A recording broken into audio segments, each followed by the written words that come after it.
আসানসোল থেকেও লোক আছে, কারণ আমি এখানেই একটা ইভেন্ট করেছিলাম, আমার খাদানে শুটিং করতে এসেছিলাম। আজকেও আমরা অ্যাম্বুলেন্স দাদা শুটিং দুদিন ধরে আমাদের দুর্গাপুরেই চলছে। তো এখানে প্রচুর সিনেমা প্রেমিক মানুষ বা সিনেমা দেখার মানুষ আছে, এবং এরকম একটা ফ্যাসিলিটি যেটা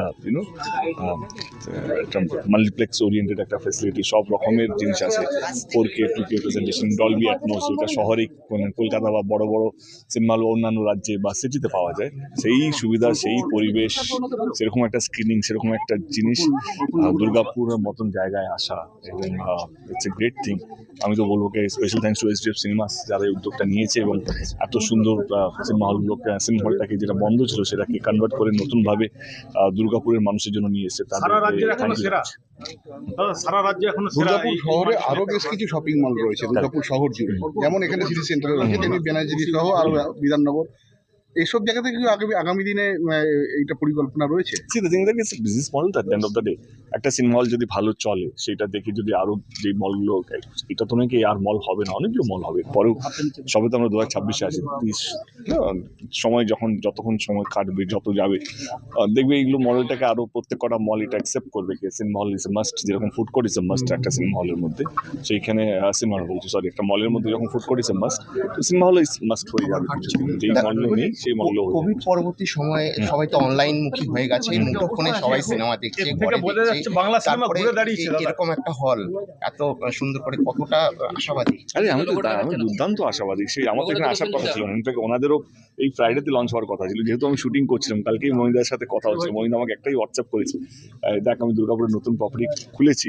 তো আমি বললাম why not, let's do it. মানে আমিও ছিলাম এইটাই বোঝানোরকে, এইটা শুধু দুর্গাপুরের মানুষের জন্য নয়, আমাদের মতন শিল্পী যারা টেকনিশিয়ান বা যারা সিনেমার সঙ্গে যুক্ত আছে ডাইরেক্টলি, আমাদের জন্য লাভকে আমরা আরো ভালো পরিবেশ নিয়ে একটা ভালো অ্যাটমসফিয়ারে আমাদের দর্শককে ছবি দেখাতে পারবো। তো ইটস বাংলা সিনেমার অনেকটাই ঘুরেছে মানুষ, আবার বাংলা সিনেমা দেখতে আসছে। টলিউড ইন্ডাস্ট্রিতে যে সমস্যাটা মাঝে ছিল, আপনি এবং প্রসেনজিৎ দা দীর্ঘদিন ধরে সেটাকে নিয়ে লড়াই করে একটা জায়গায় নিয়ে এসেছেন।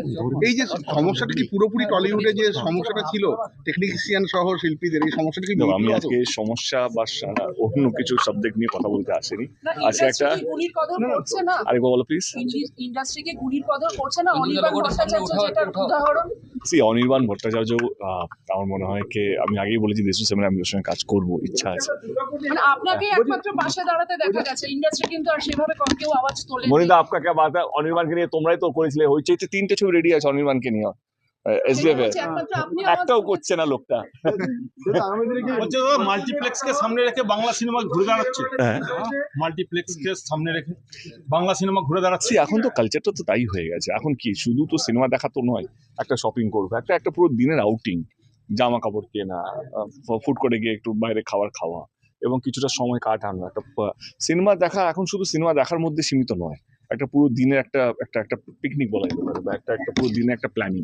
এখান থেকে 4টে বন্ধু কোথায় একটা গেট টুগেদার পয়েন্ট হয়ে যায়, এই মলে চলে আয়, আজকে আমার ছুটি আছে, চলে আয়, কি করবি, খাবো, হ্যাঁ চল খাবো, সিনেমা চলছে। অনেক ফ্লোটিং অডিয়েন্স আছে, তারা ভেবে আসেন কি সিনেমা দেখবই, কিন্তু কোনো সিনেমা যদি ভালো লেগে থাকে, যদি রিভিউজ যদি ভালো হয়, আর্থিক সামর্থ্য যাদের কম তারা তো এসে এখানে এত হায়ার রেট দিয়ে কিনতে পারবে না। দেখো এইটা তো, বাট তবুও তো সিনেমা হলে এই টাকা দিয়ে কিনছে। তো আজকে তুমি বাংলা ছবির কথা বলছো, আমি শহরের কথা বলছি, 3,000 টাকা দিয়ে টিকিট কিনছে, বাংলার মানুষই তো কিনছে। তো আমার মনে হয় কি, দেখো সব রকমেরই জামা কাপড় তো তুমি দেখতে গেলে মলেও এক জামা কাপড় পাওয়া যায়, দেখবে অন্যান্য যে সেলস জামা কাপড় পাওয়া যায়। এবার যার যেটা সক্ষম, যেটা কোথাও মল থেকে কিনবে না ব্র্যান্ডের কিনবে না একটা নর্মাল দোকান থেকে কিনবে, সেটা তো মানুষের কনজিউমার উপরে। সিনেমা হল তো বন্ধ হয়ে যাচ্ছে যার জন্য। আছে তো অনেকগুলো সিঙ্গেল স্ক্রিন এখনো চলছে, কলকাতা দারুণ চলছে। দুর্গাপুরে কিন্তু ম্যাক্সিমাম বন্ধ হয়ে গেছে। কালচারটা চেঞ্জ হচ্ছে না, বিকজ এই সিঙ্গেল স্ক্রিনগুলো বন্ধ হয়ে মল হয়ে যাচ্ছে।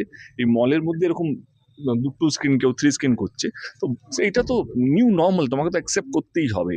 আগে সিনেমা হলগুলো ক্যাপাসিটি হতো 1200, 2000, বিশাল বড় একটা সিঙ্গেল স্ক্রিন নিয়ে। এখন আমাদের কলকাতায় 2-3টে আছে যাদের ক্যাপাসিটি হচ্ছে 800, 900, ওরাই হাউসফুল করতে দম বেরিয়ে যাচ্ছে আর কি। তো এখন কালচারটাই হয়ে গেছে, বড় যে সিনেমা হলগুলো সিঙ্গেল স্ক্রিন ছিল তারা ভেঙে হয়তো বিল্ডিং তৈরি করে নিচ্ছে, বা যারা সিনেমা নিয়ে প্যাশনেট তারা হয়তো মলের মধ্যে সিনেমা হলটাকে বাঁচিয়ে রেখেছে। অনেক সিনেমা হল আছে, তো আমার মনে হয় এটাই নিউ নর্মাল, আমাদেরকে এটা অ্যাকসেপ্ট করতে হবে। কারণ সামনের দিনগুলো যেহেতু এখন আমরা খুব বেশি ডিজিটালি হয়ে গেছি, লাইক বাড়ি থেকে বেরোতে, মানে একটা সিনেমা হলে দর্শককে নিয়ে আসা আক্স মি কতটা চাপ, আমাদেরকে গ্রামে ঘুরতে হয়, বেঙ্গল ট্যুরের মাধ্যমে প্রচার করতে হয় তবে গিয়ে মানুষের আসা যায় না, চলো এই সিনেমাটা আমি গিয়ে সিনেমা হলেই দেখবো। নাহলে সবাই ওটিটি রিলিজের জন্য ওয়েট করে বা সিরিজের জন্য ওয়েট করে, কারণ এখন মানুষ এতটাই ব্যস্ত হয়ে গেছে জীবন। ডেফিনেটলি টিকিটের সাইজ বা প্রাইস যেইভাবে বাড়ছে সেটাও একটা পকেটে কোথাও একটা টান তো ধরে। বাট ওভারঅল আজকে আমরা SBF সিনেমাসে দুর্গাপুরে একটা নতুন সিনেমা লঞ্চ করতে এসেছি। আজকে আমরা হোপফুল অপটিমিস্টিক কে সিনেমা, এটা শুধু বাংলা ছবির জন্য নয়, আমার মনে হয় সব ক্ষেত্রে এটা হেল্প করবে। একটা সামনে বিধানসভা ভোট,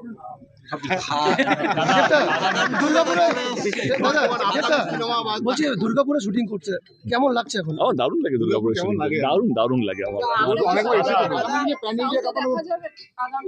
আমি সাউথ কলকাতায় থাকি, ওইখানে দেখা যাবে।